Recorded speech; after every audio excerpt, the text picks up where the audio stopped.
Hello and welcome to the Queber channel. I am Jason, your host. This is a video that's inspired by a friend. Relationships with autistic people can be the most amazing. They're a minefield.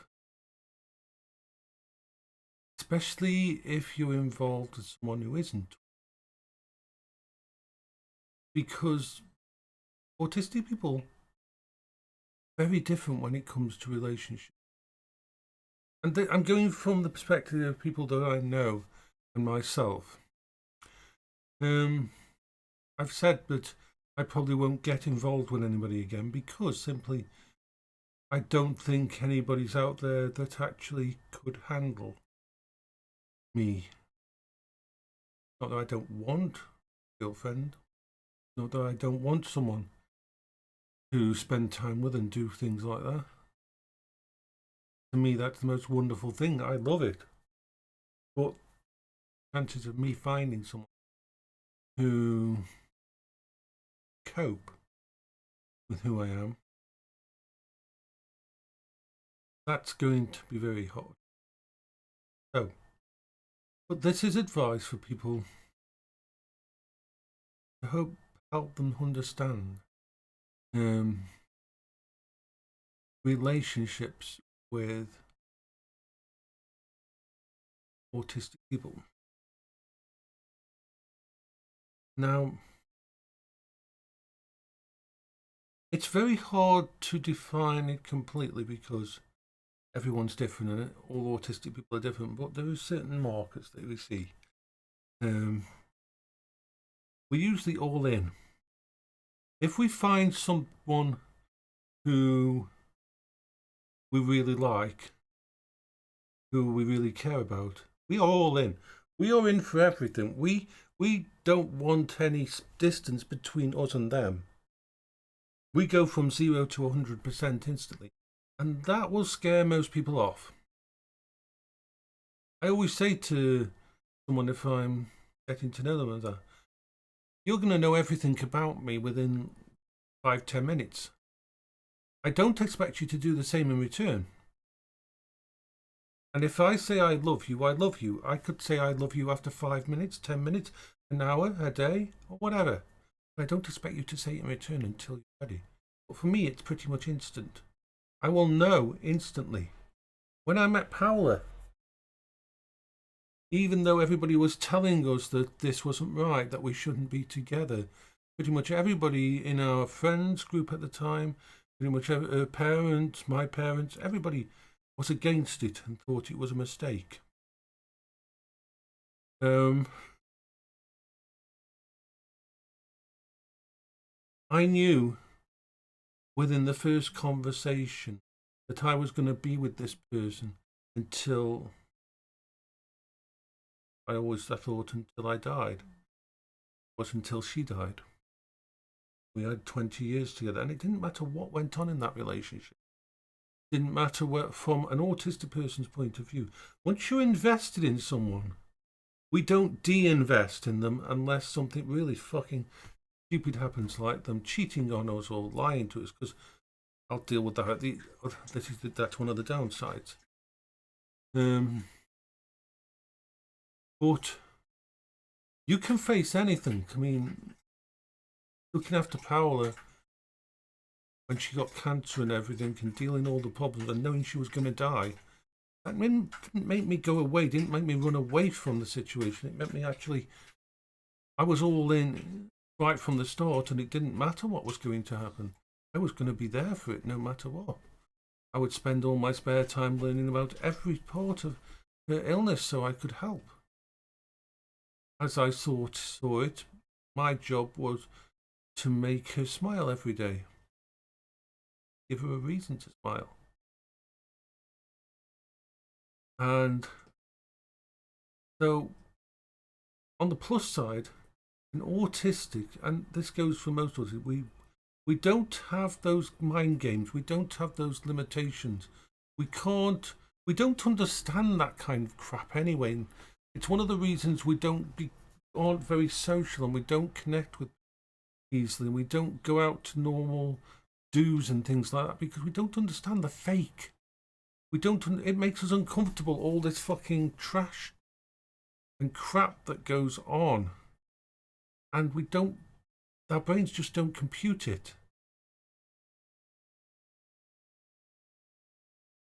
But there is negatives to it as well. First of all, some people are very uncomfortable with a raw honesty like that between people. Not all autistics can't lie. A lot of autistics find it uncomfortable to deceive and to, well, it can cause problems. Like, for example, there's no way I will ever be part of being able. My friends know that if they're setting up a surprise birthday thing for someone, they can't tell me because my mouth will just.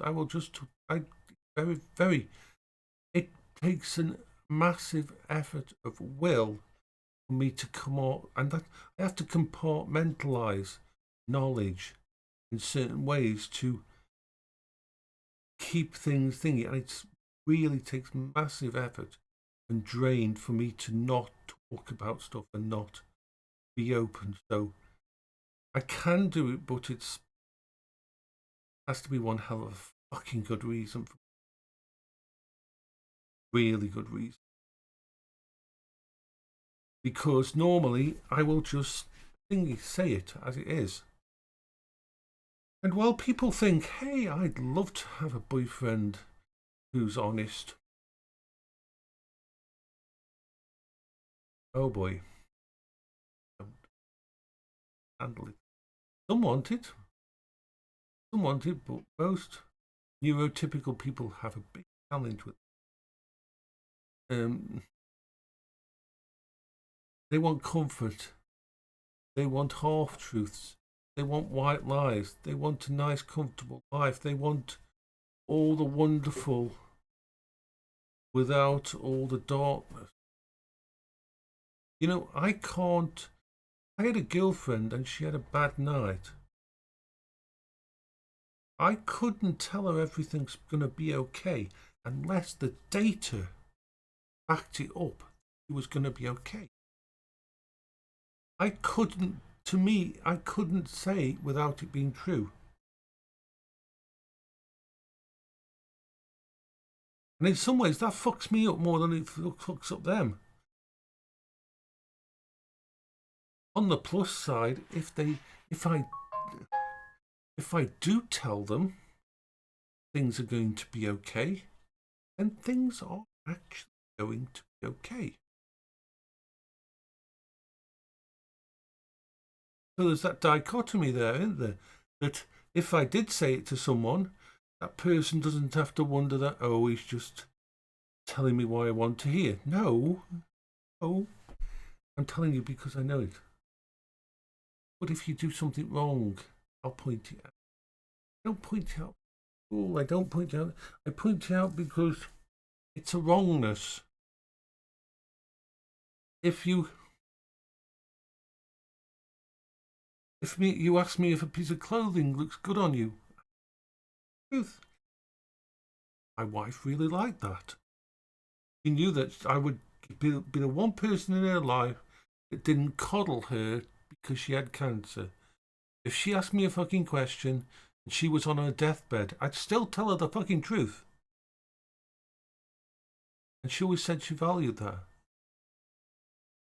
Can you imagine the guilt I have over it?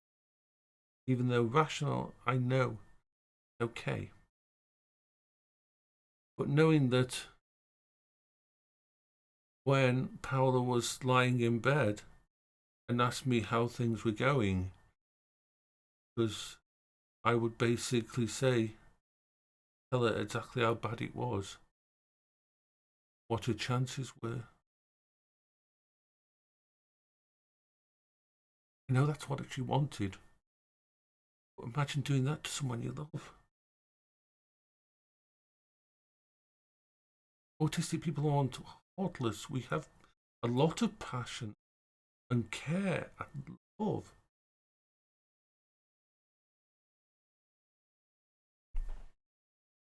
But it can come out in different ways. Don't lie to a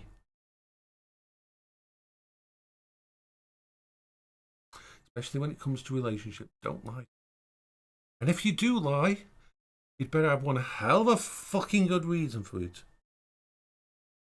For example, I had an online girlfriend a while ago, quite a while ago, a long time ago, who told me a lie about where she lived when we were first getting to know each other. She told me later on, before I found out myself, she said to me, I know you have a problem with all this and I'm sorry for doing this, but I'd been stalked by someone, so I don't give out my real address early in a relationship.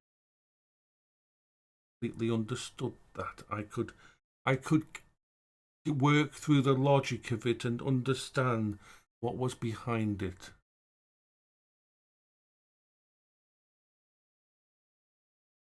But if you deceive me with intent, no real coming back from it. Because autistic people, we don't forget about those kind of things. We can forget where our car keys are. We can forget what we had for breakfast. Forget thinking, but you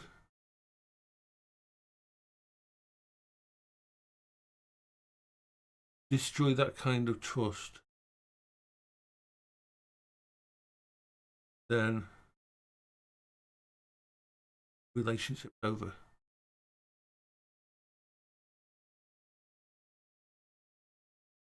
It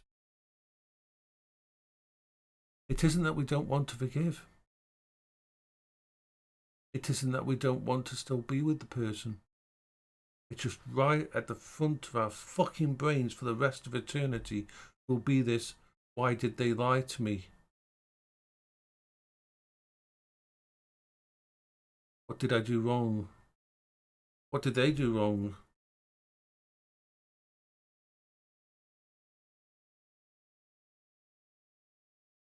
It's not a good thing at all.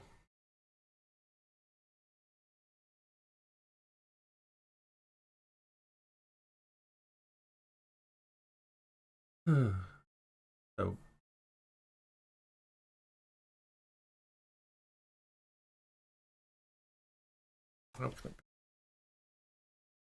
if you get involved with someone autistic, it can be the most, like I said, the most rewarding relationship, and they will be there for you no matter fucking what. Literally, to them, you will be part of their, as my friend said to me, of their safe space. You will be the most important person in their life. It depends whether you can handle that kind of connection.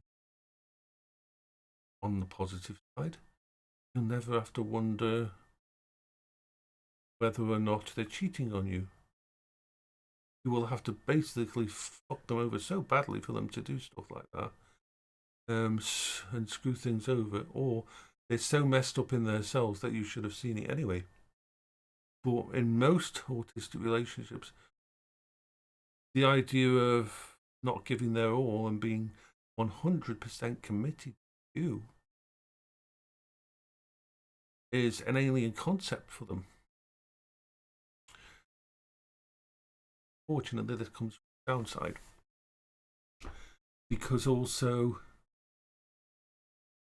if you're away from them, they will get anxious. They will need set guidelines of when you're coming back, plans and stability. To some people that's hard. Some people that's really hard to do. Especially with just a girlfriend or a boyfriend and close than that. You want your own free time, your own space, and this is my advice to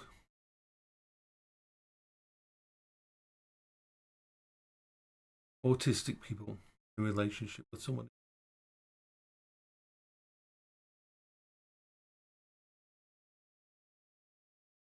Remember that they're not like you. That we have a particular brand of. We are passionate. We are lovers. We are carers. We will do weird things and happy things and things. We will obsess. But and it can be wonderful and amazing. It is. But yeah, got to remember that the other person isn't telepathic, and you may freak them out a little bit, and that you need to control the crazy for a bit so that they and allow them to have their breathing space.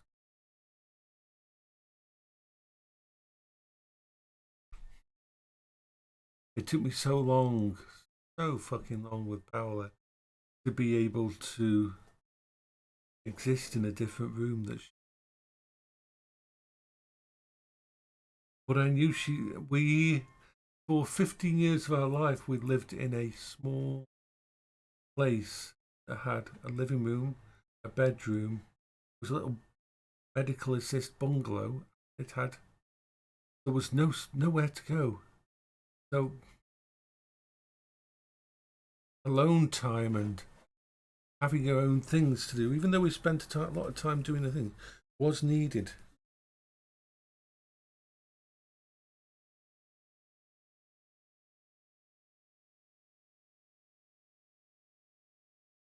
Relationships are hard anyway. And with all the modern bullshit about men hating women and women hating men and all of the incel crap and all of the mind games and oh you can't say you care because this bullshit and be too mean and oh hey.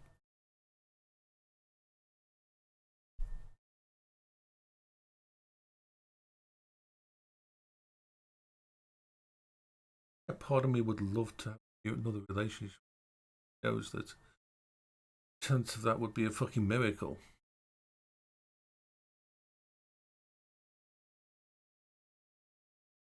Can you imagine? Can you imagine on the first or second date, whether it's online or off, I'm literally going to tell them my because I won't be able to keep it in. That's going to go down well.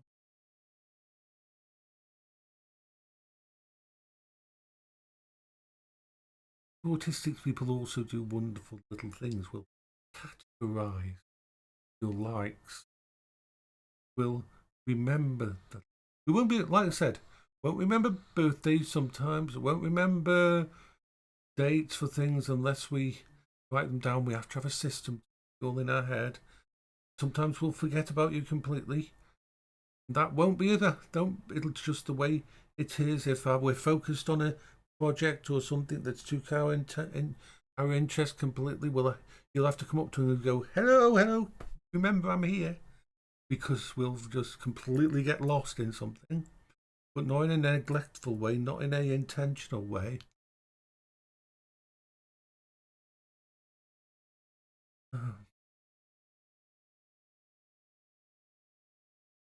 But then we'll do something like 6 months after you've told us once about a specific TV show that you like as a child.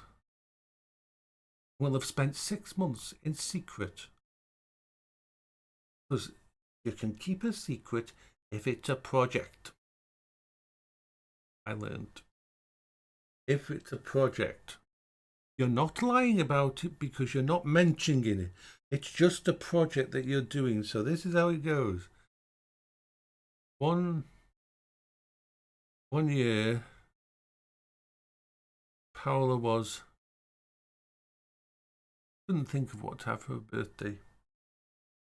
But sometime in her past, she said that she liked the YouTube show The Guild, and Felicia, the main lead on that, and also that she was really interested in another YouTube show. So I spent like 6 months finding an email, contacting this person, and I got Paola some fine stuff from them, and same goes for her favourite game in the world. I contacted the developers. I got them to send her a set of pictures and artwork and a t-shirt all signed by the entire team of developers and everything.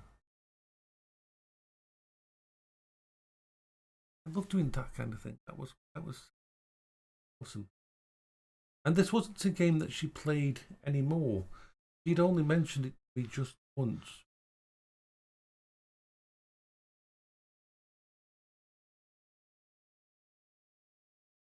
Unfortunately,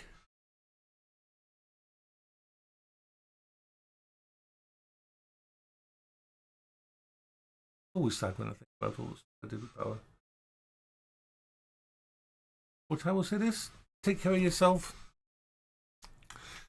have fun, and relationships can suck, or they can be the most wonderful things.